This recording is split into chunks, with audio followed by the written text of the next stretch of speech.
Team India మరో వారకు సిద్ధమైంది. రాజ్కోట్లో New Zealand తో రెండో మ్యాచ్ ఆడబోతోంది. ఈ మ్యాచ్ లో టీమిండియానే హాట్ ఫేవరెట్ గా బరిలో దిగబోతోంది. అలాగని న్యూజిలాండ్ ను లైట్ తీసుకునే పరిస్థితి లేదు. ఎందుకంటే గత మ్యాచ్ లో టాస్ ఓడినప్పటికీ మ్యాచ్ ను చివరి వరకు తీసుకువెళ్లింది. టీమిండియాపై ఒత్తిడి పెంచగలిగింది. పెద్దగా అనుభవం లేని ఆటగాళ్లే జట్టులో ఉన్నప్పటికీ న్యూజిలాండ్ మాత్రం బలంగానే ఉంది. అదే సమయంలో భారత్ పూర్తి స్థాయి జట్టుతోనే ఆడుతోంది. అనుభవం ఉన్న ఆటగాళ్లకు టీమిండియా కేరాఫ్ గా కనిపిస్తోంది. అయితే కివీస్ తో 3 వన్డేల సిరీస్ కు ముందు భారత్ కు 3-3 రికార్డు ఉంది. న్యూజిలాండ్ వరుసగా 9 వన్డేల్లో గెలిచింది. కివీస్ వరుస విజయాల జోరును టీమిండియా అడ్డుకుంది. వడోదరలో పర్యాటక జట్టుపై పైచేయి సాధించి 3 మ్యాచ్ల సిరీస్ లో 1-0 ఆధిక్యంలోకి దూసుకుపోయింది. రాజ్కోట్లో గెలిస్తే సిరీస్ టీమిండియా సొంతం అవుతుంది. రెండో మ్యాచ్ లో విక్టరీ కొడితే మూడో వన్డేలో ప్రయోగాలు చేయడానికి అవకాశం ఉంటుంది.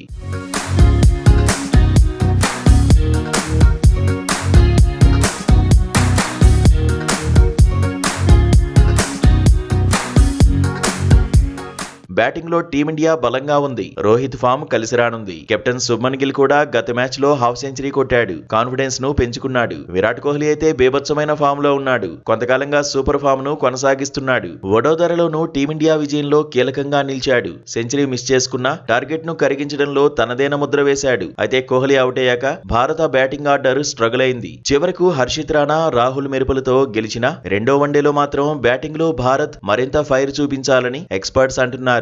రాజ్కోట్లో శ్రేయస్ అయ్యర్ ఫామ్ అడ్వాంటేజ్ కానుంది. తుది జట్టులో పెద్దగా మార్పులేమీ ఉండకపోవచ్చు. గత మ్యాచ్ లో గాయపడిన వాషింగ్టన్ సుందర్ స్థానంలో ఆయుష్ బదోని వచ్చాడు. కానీ ఆయుష్ బదోనిని తుది జట్టులోకి తీసుకుంటారా లేదా అనేది ఆసక్తికరంగా మారింది. ఆల్రెడీ టీమిండియాతో పాటే నితీష్ కుమార్ రెడ్డి ఉన్నాడు. తుది జట్టులోకి నితీష్ ను కూడా తీసుకునే అవకాశం ఉంటుంది.